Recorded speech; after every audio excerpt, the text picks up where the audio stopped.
normalize, not only normalize hate speech and white supremacist rhetoric, but also bring some intellectual respectability to hate speech and white supremacist rhetoric.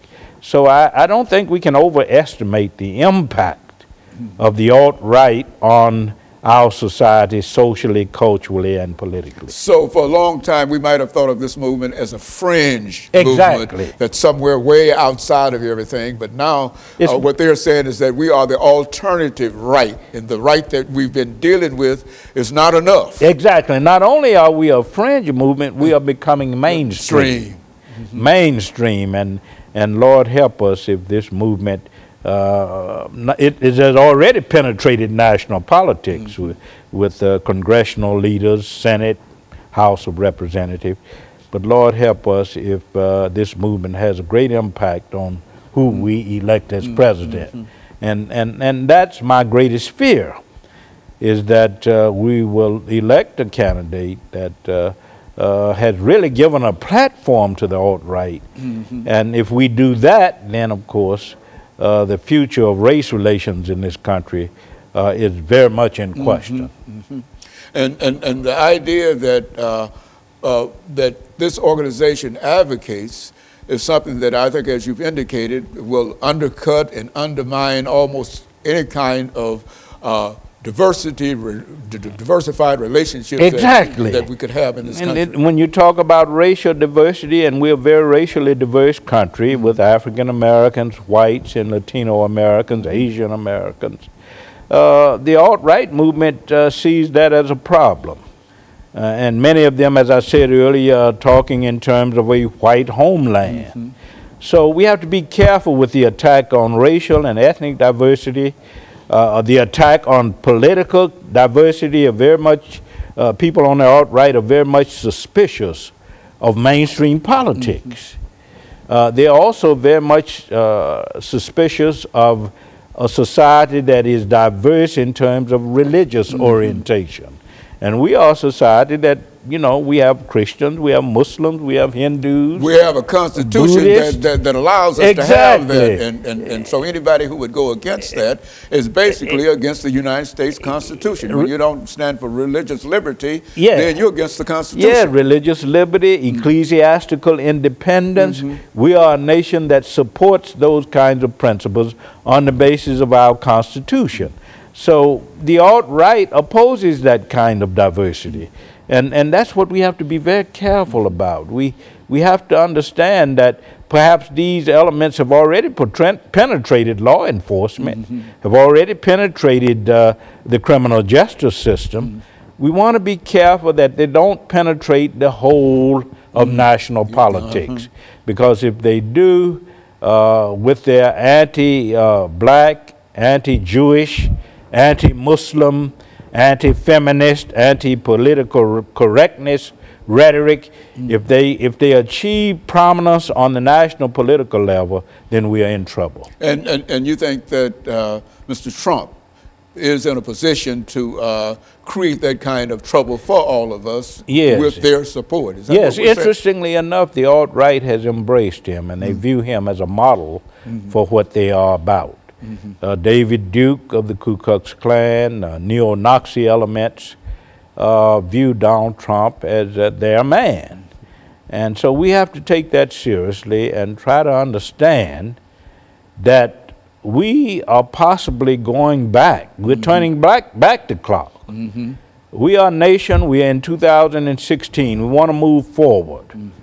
We want to, you know, establish the principle of progress and some advancement in terms of race relations, in terms of our social, cultural, and political maturity, but we will never do it if we succumb to what the alt-right is all about. And they're trying to really increase their influence almost in every aspect of American society. Yes, every aspect of American society. And if they accomplish that at the political level, particularly at the executive branch of the federal government, then I would say that we have a great cause to be concerned. Yes, and it will be a situation that we've not known in America. People might talk about us not making any kind of progress on race relations, Then and we're getting ready for this second commercial break, and then we'll get back and make some more statements. But people are talking about us not making any progress, but these organizations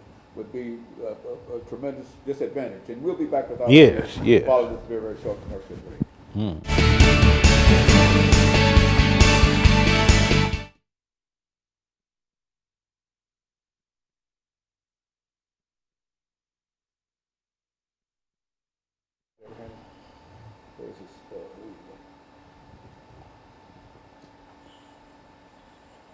It's on. Talk for me. Hello, I'm here. With the signal.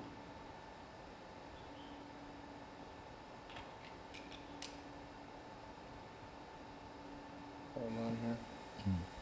Talk for me. Hello, I'm here. Okay, very good. And so we've got the last 10 minutes. How do we deal with this issue? How do we encounter this problem? Okay. In order to resolve the issue Okay. of xenophobia and racism, you know. Yeah, well, that's the thing. And I want to talk about Hillary Clinton's speech and talk about what we can do. Yeah, pump her up as much as you possibly can, man, because Hillary said on yesterday that we have to appeal to every segment of the American whites, blacks, to encounter what's actually going on and challenge it. Because these folks, America First is talking about exactly America the First as we knew America First when the first term was first out. Yeah, America has always been a melting pot. That's right. You know. Yes, sir.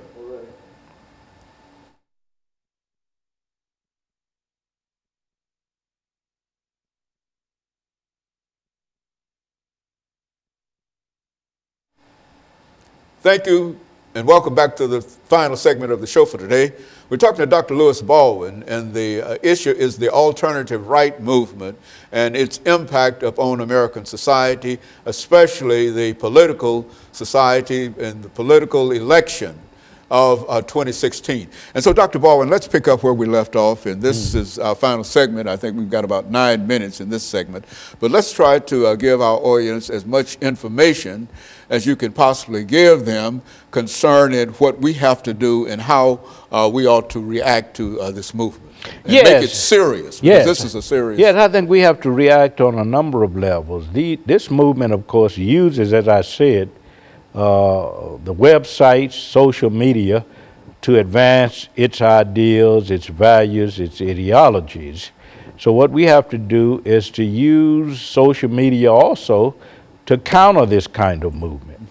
We also have to appeal to our political leaders like Hillary Clinton and others, Democratic Party, Republican Party, to really face what's happening. Hillary Clinton made this speech, I think, back on August 16th about the alt-right, trying to warn us about what's happening in terms of its program of anti-immigrationism and anti-diversity and anti-multiculturalism.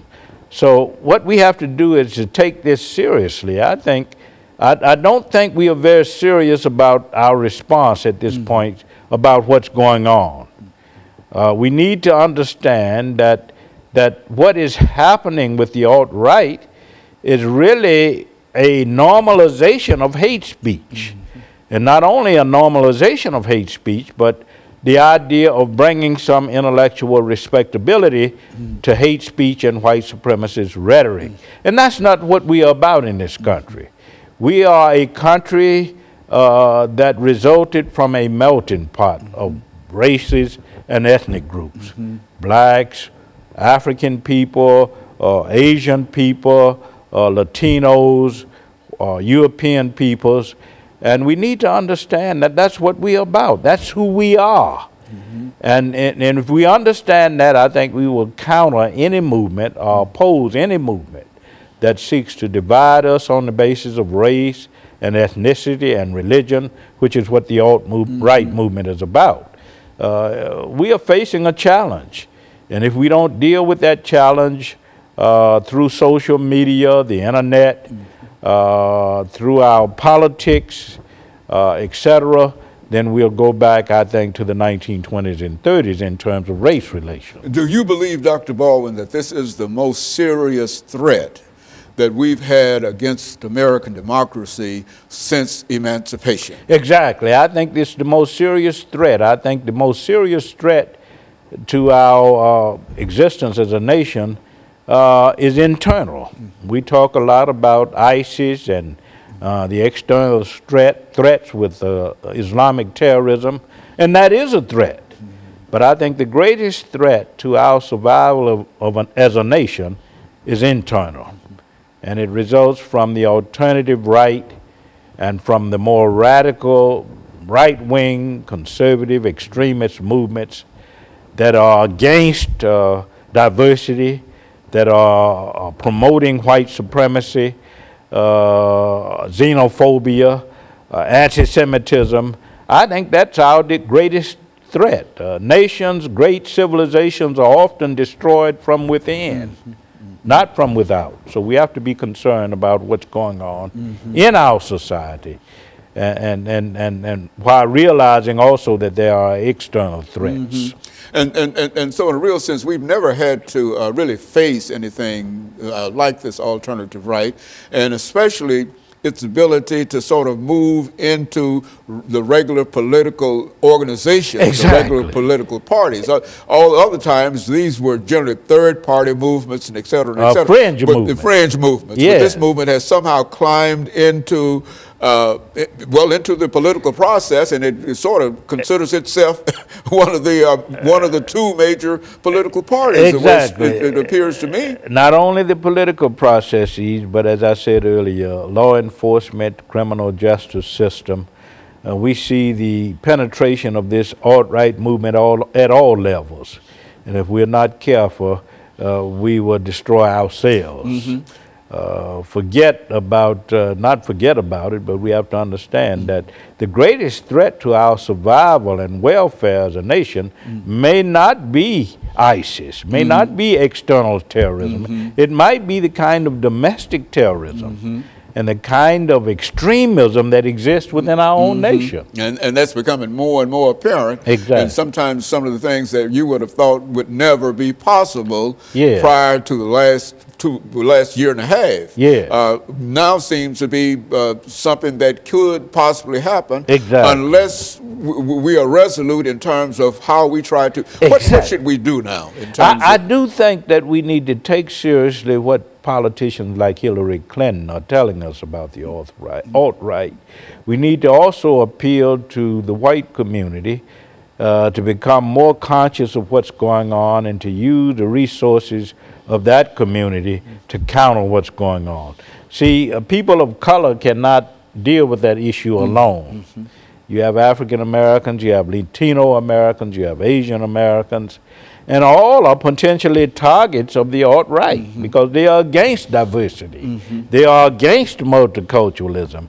And what we have to do is to call all Americans to the task of speaking out against any form of intolerance and bigotry, which is what the alt-right movement is about. We should speak out against the restoration of any kind of white supremacist doctrine or white supremacist practices. And I think we all have a responsibility, a moral responsibility in that regard. And I think our greatest challenge is to get the white communities of this country to understand that this alt-right movement poses a threat to American democracy.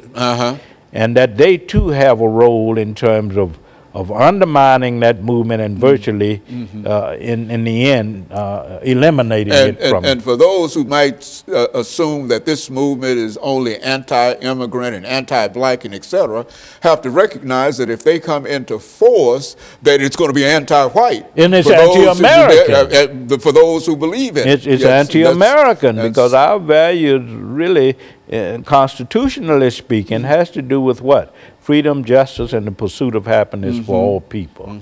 And you can't have that with a movement that preaches white supremacy, that embraces nativism.